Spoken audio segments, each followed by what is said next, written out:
So here we are, about to record my third playthrough with explanations hero draft video. Been a couple of days since the last one. I managed to finally hit Immortal after a couple of weeks in the beta and took a break after that. But I have discovered subsequently that Immortal is not actually the highest rank in this game. There's a leaderboard rank above that, so I might be a bit rusty, but I intend to be back at it, you know, climbing the ladder. Playing here against Eldoy Polbu, who starts with a Treant Protector. And I'm sort of looking at the three non-blue heroes. Rubik's a very fun-looking hero that'll probably see constructed play, I'd guess. But I'm not really looking to start a draft with blue ever. Darkseer is fine, but I don't think it's amazing to get started with. So I'm mostly looking at these two. I think Tyrant is a bit underrated. I think he has a lot of uses. But you don't want him to be like your only red hero. You know, you need to have other strong red heroes. Whereas Necrophos is a bit similar. It's more powerful when you have more black heroes, so that there's much more versatility in how you can reuse your Death Pulse over various turns. Tide or Necro. Maybe I'll just pick the Tide because people will probably see the Tide in action a bit less often. I got a comment on a video asking for me to play with less common heroes.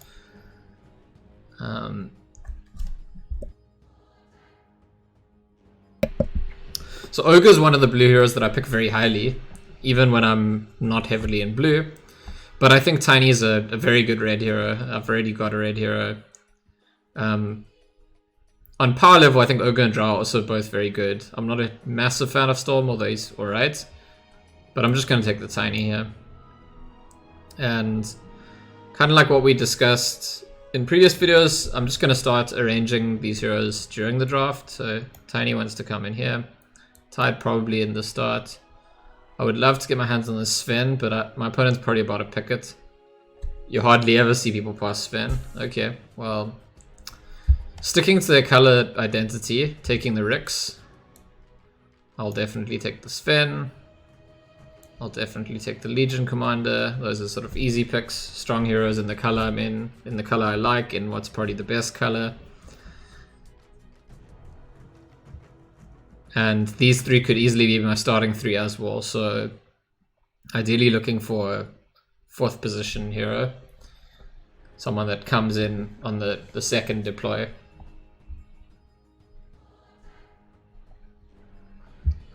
My opponent keep sticking to the Enchantress. I would love to get Ursa here. I was about to say, Ursa's probably the best 4th position red hero there is.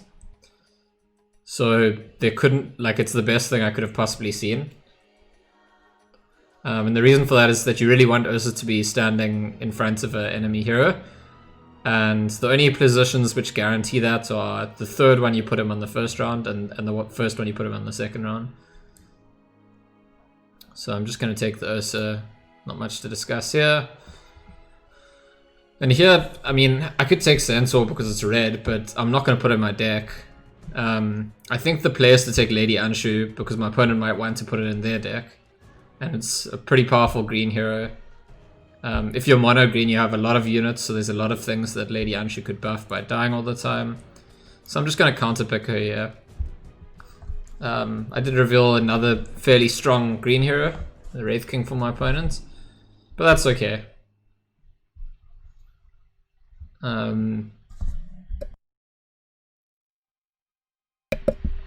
Quite hard for me to guess which hero they're gonna bench here. They're all pretty serviceable, reasonable heroes, which is one of the things about green. Like there's no hero that's like utter trash in that color, I think. But mine is sort of sorted, so I can submit.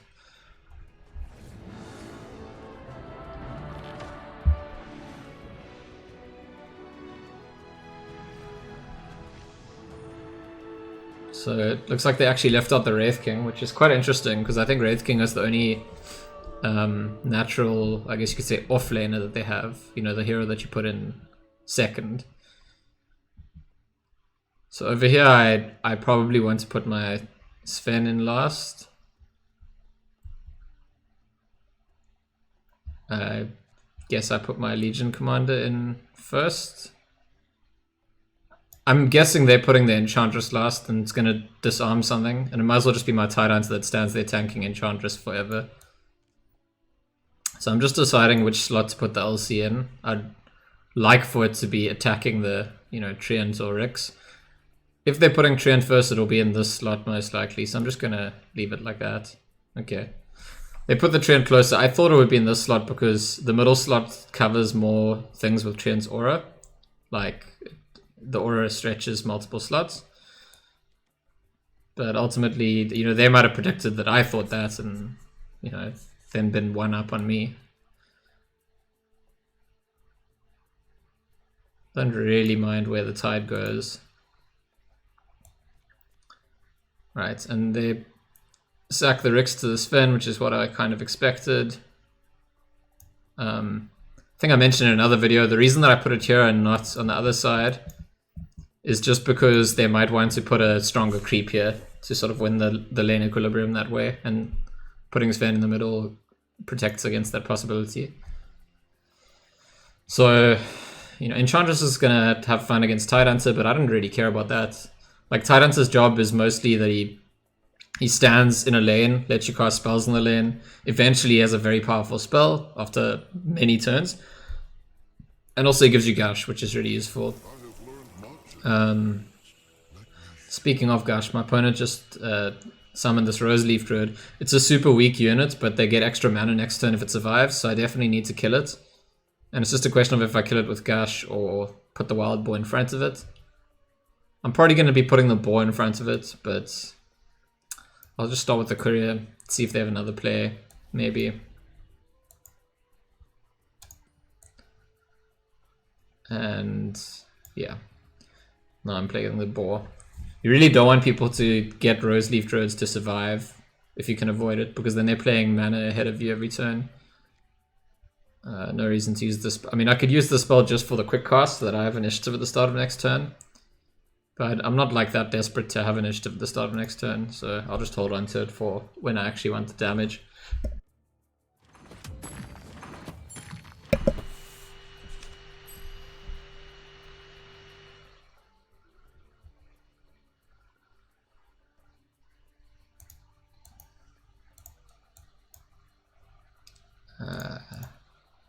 Guess I could take Demagicking more for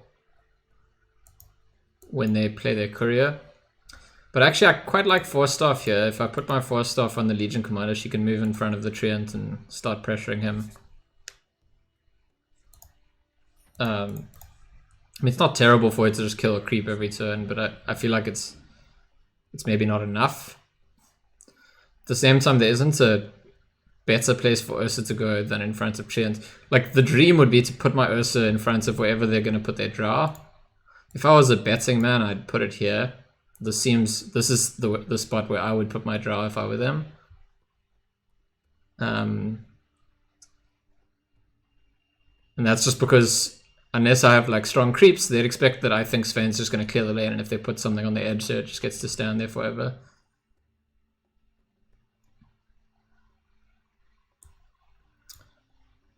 But I think just contesting the Treant lane very hard might be a good idea, to be honest.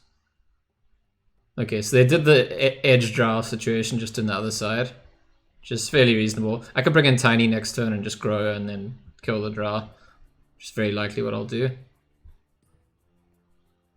And Rix, because of draw aura and because he's died once, can trade with Sven. But I can use Force Staff to push Rix to the side, which is probably what I'll do, so that Sven just wins that fight. Because that's what I'm planning on doing, let's see if there's anything else important for me to do this turn. Force Staff to play will be free, but to use will cost mana, so I'm only going to have 3 other mana. I could use my Gush so that the Treant dies, or so that the Enchantress dies. I think it's more important to me to kill the Treant. I need to... I need to get this thing out as soon as possible so I can properly overtake this lane and start damaging the tower. But I'm going to just actually start by playing the Force Staff because it's nice to play the card that has Quick Cast at the end of your turn. So that the next turn you get to play first. Like, what it does do is it sort of gives away what I'm trying to do with the Force Staff, but I don't think my opponent has... Well, I was going to say they don't have counterplays, but they do. If they'd put a creep here, right next to Rix, then I wouldn't have been able to push Rix to the side, but because they didn't, I get to do it.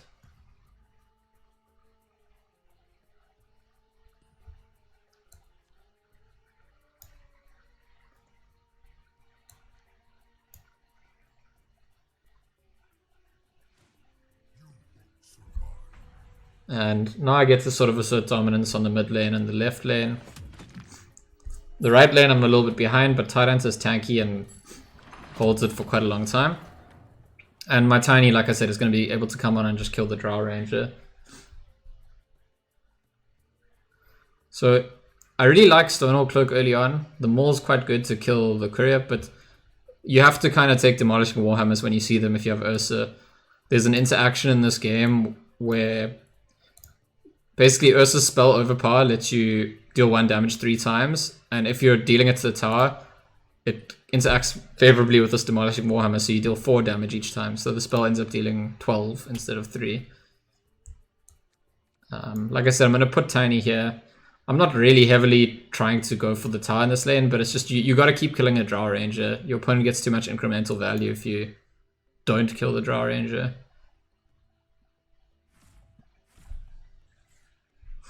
So the question really is how I want to kill the Drow Ranger. I could just grow and threaten to kill it in combat normally.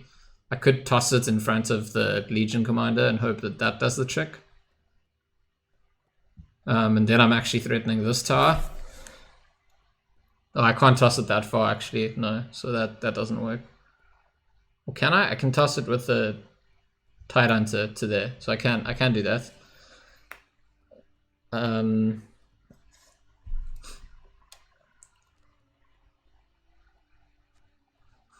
But I kind of like the information gathering technique. We make the play we're gonna make regardless, and see if our opponent commits a bit to some kind of plan. Give us information. Okay, so this unit's incredibly powerful. Very difficult to beat actually. It's gonna give them a very powerful presence in this lane.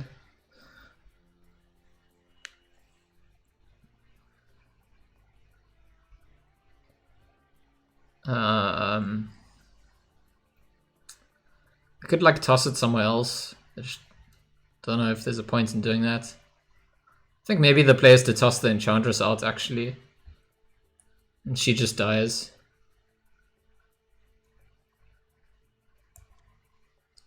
I think that's a pretty good play. Does mean my LC will be disabled the next round, which is a little bit annoying. But it also means 5 seconds remaining. I get to kill the creep, my Ursa attacks, my Tidehunter lives. Like there's a lot of advantages to doing it, I think.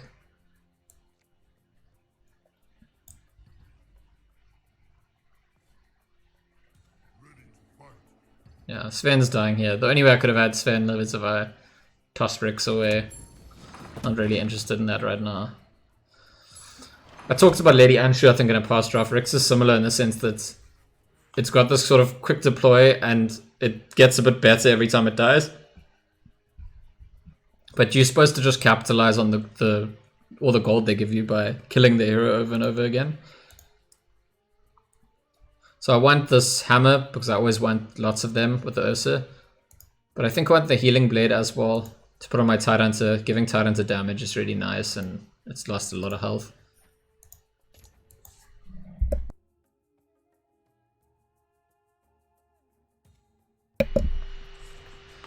So Rix comes back into the left lane yet again. I guess he can try challenge for it on its own. Sand King now has the stun up. But starting just by silencing my red hero is interesting.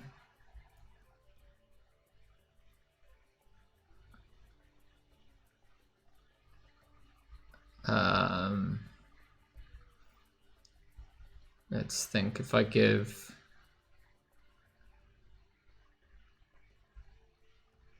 the sword on there, rend armor. I mean, I could rend armor this creep and then it loses its armor, but I still need to find a way to kill it.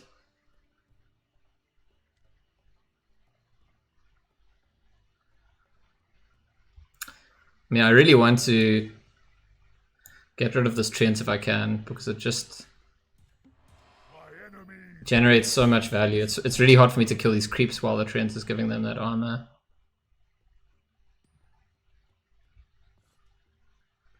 I take no pleasure. Okay.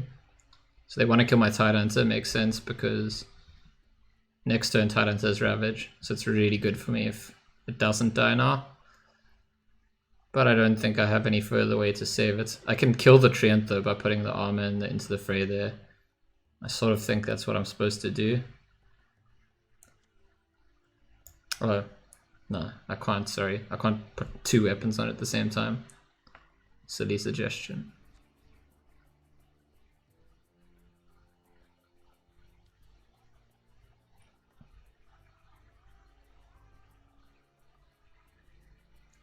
You can see I'm a little bit rusty. I haven't been playing this game for a while. I think we just block some damage. Nice thing about the Spirit Swordsman is it sort of gives me a presence. This thing never goes away. When it dies, it comes back. It just keeps coming back. So just across the... It changes lanes as well, but just across the whole kind of map, it gives me board presence quite consistently. So I guess I want to put this on my Legion Commander. I can kill a tower, or force Sand King to stand or something like that.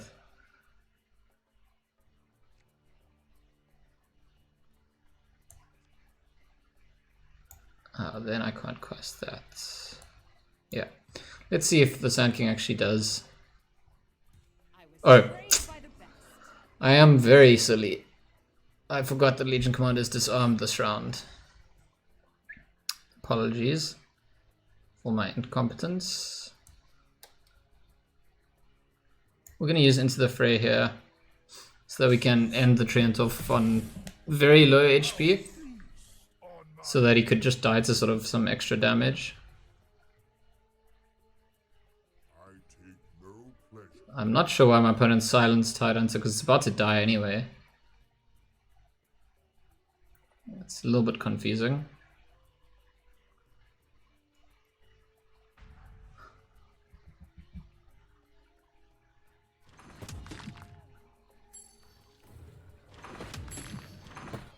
So I'm definitely going to kill this mid tower, that's for sure.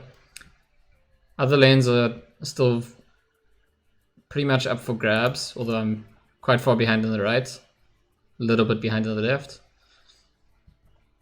I could put Sven in the right hand side just to sort of try and cleave everything down. But it might be just time to sort of give up on that lane and try and chase the damage in the left lane. If my opponent puts Enchantress in front of Sven, that's going to be very irritating, and this position for Sven is fairly predictable, so that's something to consider. I think I'm just going to risk it.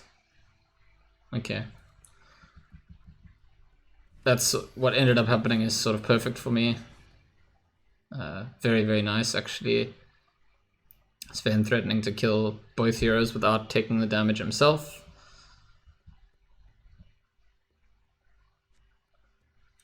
I would like to kill mid and leave the right lane alive, at least for one turn, if I can. That would be nice.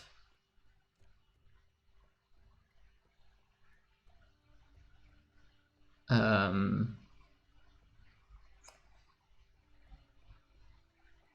think I'll start with the Burning Oil. I was wondering if it gives away too much information, but it threatens to kill the treant is all it does, and if they have a HP item, they're just going to put it on the treant. And that's also fine because then they can't protect their left lane.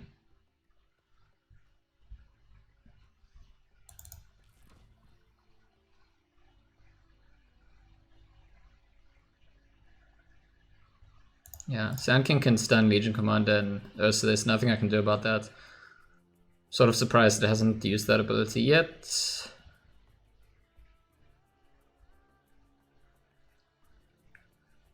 There's a possibility in this game that I could just race for the throne in the mid lane and fend off the left lane. Remember, Tidance is coming in next turn and we'll have Ravage, which stuns pretty much a whole lane.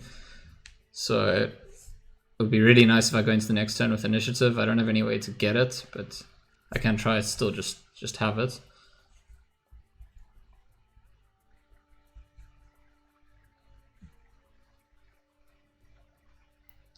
My opponent's taking really long. Okay, Moonglade Fusilier, which can activate to deal 1 damage to everything to the left of it. So these 3 things, I mean, would kill the creep and sort of hurt those. I can just kill it. I can just punch it with the Legion Commander.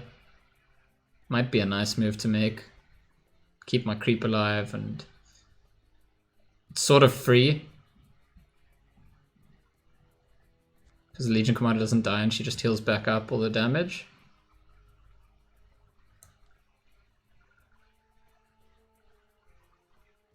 I think that's what we're going to go for.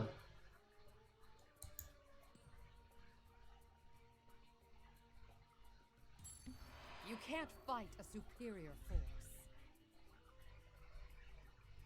Of course, this means I can't play a creep. So if my opponent adds any damage to the right lane, the tower just dies this round. So that was the risk of what I was doing there. There was only 1 creep I could play. And if I wanted to play as I needed to. Force Staff. Okay, forcing Tiny so that he'll die. I can blink Tiny out, but if I do blink Tiny out, then the tower dies this round.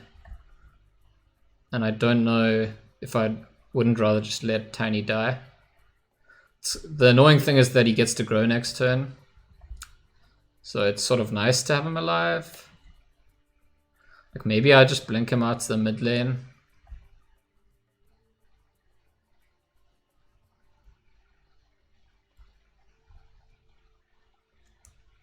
I'm going to start with the smash.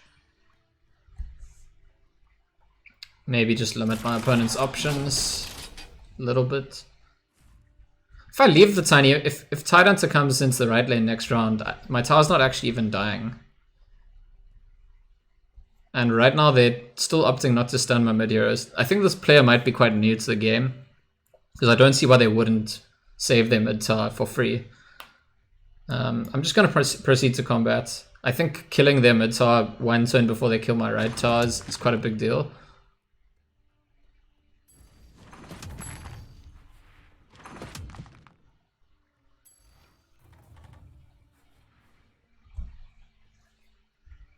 We still have work to do.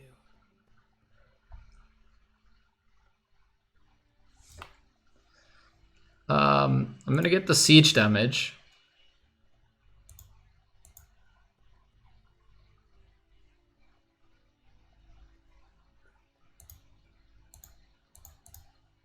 I can take the Ring of Tarask in case I think I'm going to want a duel, in case I draw a duel, but I don't have it in my hand right now and I don't really like building around, you know, you might draw this card. I think the cleave might be more reasonable here. I'll just get the ring. And I've got some decisions to make now because I could just commit hard to the left lane. My mid's definitely not going to die. Even if my right lane dies, they need to kill twice to win. And if the Tidehunter isn't left and he's just ravaging whatever's there, then it's pretty safe, I think. They could then blink their Sand King across, but they risk dying in the mid lane then. So it's the question is, if I put Tide here and just like stun everything and kill it, like sets them back a lot, but I could just put Tide here and go directly for the win. It's quite hard for me to see what's best. I think I'll go here. I got you. I'm definitely starting with Ravage immediately. I forgot, you know, this is the second time I made the same mistake in this game. I forgot that the Sven would be disarmed, which is a big reason against doing what I just did. Because there's basically no chance I can kill this tower right away. Obviously, next round this lane will be first and not third. So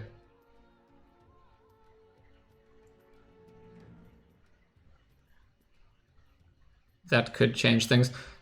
I also obviously got the initiative wrong. Wow, I'm super rusty. Because they could still just guess these two heroes right away before I stun them. So I've given my opponent quite an opportunity here. In a game where I should be quite far ahead, I think.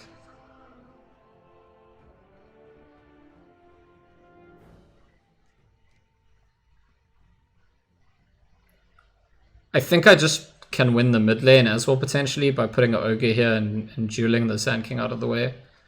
So that's 7 mana, I've got enough.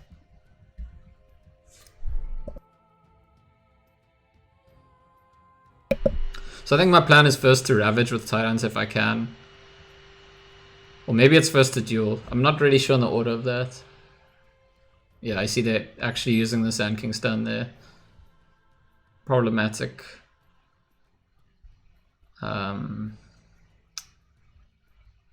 Now that that's happened, I think it's pretty clear. I just need to... Do I need to Ravage? Maybe I can Ravage next turn.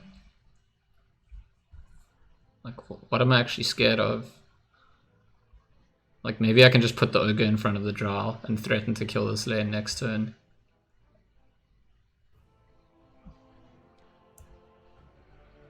Kind of like that play, actually.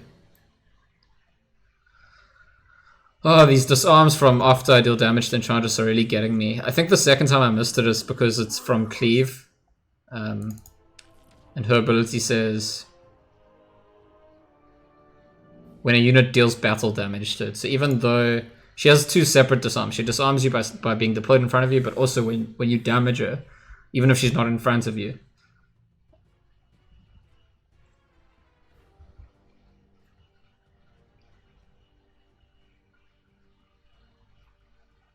So my opponent's thinking really hard. We can kind of take a look at their deck, see what they might be considering.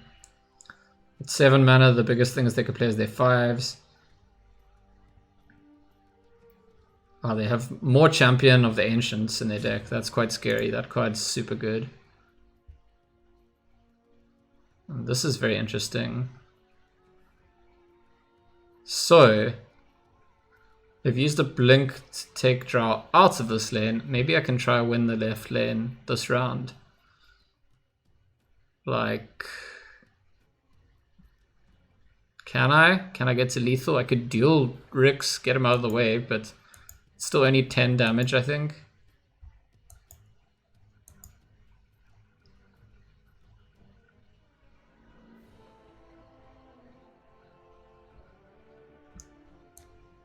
So I think instead... 15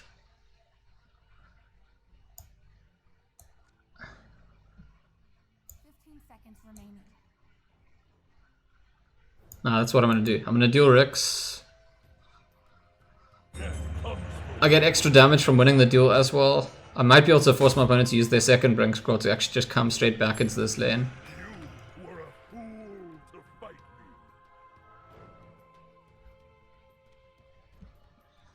Like, I can't threaten the full damage unless I blink Ursa across, but I can blink Ursa across. And it's probably worth it just to force them to blink back. They have a lot of mana still, so I'm quite curious about like what their approach is here. It's worth remembering that as long as I survive this turn, this left lane is going to go first, and that's quite a problem for my opponent. I wonder if siege happens even if you're disarmed. You know, like I could put Red Mist more on Sven. I don't know if the siege goes through.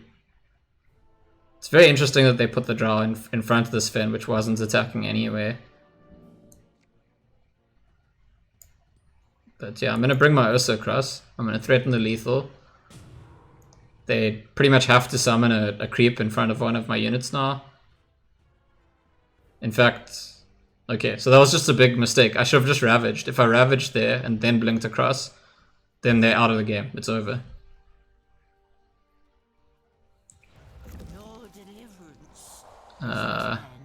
Very awkward. I've just given them an opportunity. And, I mean, I can still ravage now, just to keep my Ursa alive. It's not the best feeling, though.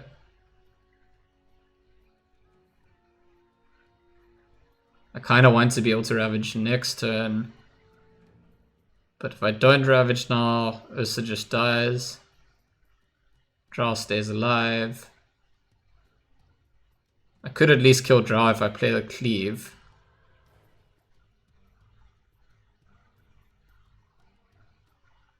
But then I'm not going to have initiative to ravage next turn. 15 seconds remaining.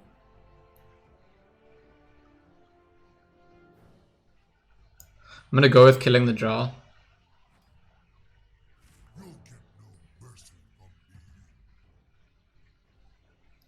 And presumption is if my opponent's sensible. So I mean, I completely threw there. Like, I had a guaranteed win if I ravaged first, because they wouldn't have been able to play anything. Presumption is they're going to bring everyone into this lane. I'm bringing Tiny in here too. What I'm scared of is if they have a gust, pretty much. If they don't and I get to ravage, it's going to be very hard for them, probably.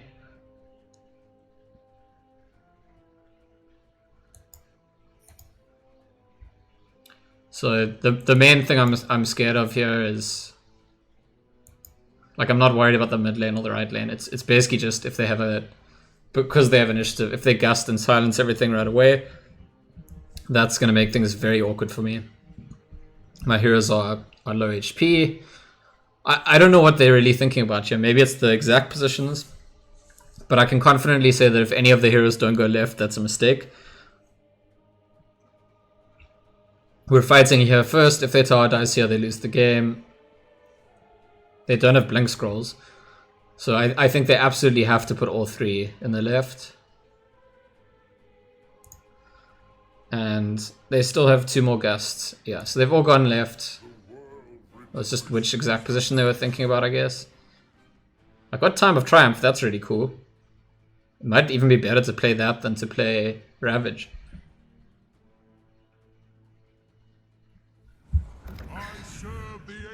I mean, this is super interesting. So Ravage is going to stun everything, but Time of Triumph is just going to give Siege to all my heroes, and that just kills their stuff.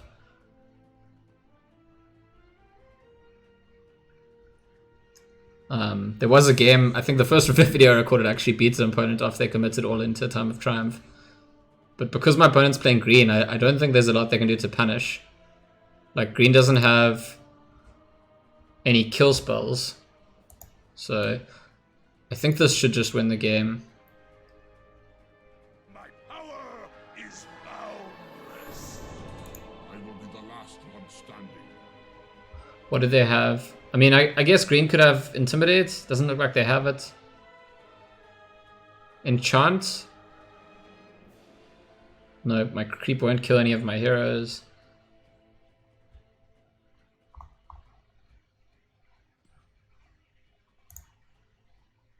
Steel Strength, yeah, but that doesn't do anything to stop the siege damage. And I can still add a little bit more siege damage with my Maul. I mean, maybe this is where I'm going to take the opportunity just to check if a disarmed hero still does siege damage. Because Tiny's disarmed. So I just want to see. Yeah, as expected it doesn't do it, but you never know. Like, there's a lot of weird mechanics in this game at the moment. I think they're just dead though. I can't see what they could possibly do because the siege damage is just going through. Yeah. So this was an incredibly scrappy win. I misplayed a lot. There were so many times where there was a safe play for me to just close out the game and I missed it. So it shows you that you really need to stay on the ball. You need to practice a lot. I skipped a few days and came back and played a game at like midnight and I was very, very sloppy. And if I play at that level, when I play against stronger opponents, I'm just going to lose. To be clear, I don't think this player was particularly strong. I would guess they're probably like a sort of a break-even 50% win rate player. But hopefully it's been an educational experience for people watching the video, because if I make more mistakes, there's more opportunities for you to actually learn. So I guess that's a positive spin to put on things. I hope you enjoyed watching, and if you have any feedback, please share in the comments. I'll definitely respond to everyone who comments. Thank you.